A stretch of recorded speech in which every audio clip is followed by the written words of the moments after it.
બોલ બોલ.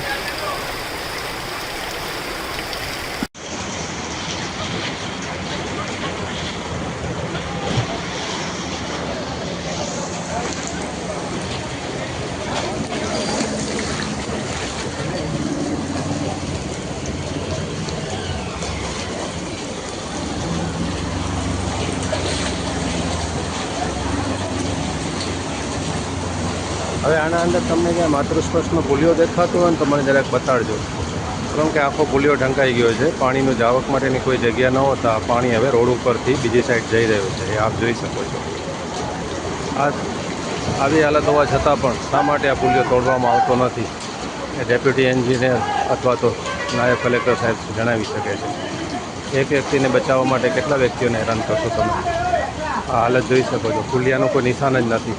પુલિયામાંથી જે પાણી પ્રવેશે છે, જેની એન્ટ્રી હોવી જોઈએ એ દેખાતી જ નથી, એ આપ જોઈ શકો છો. હજી જો વરસાદ વધ્યું તો શું હાલત થશે?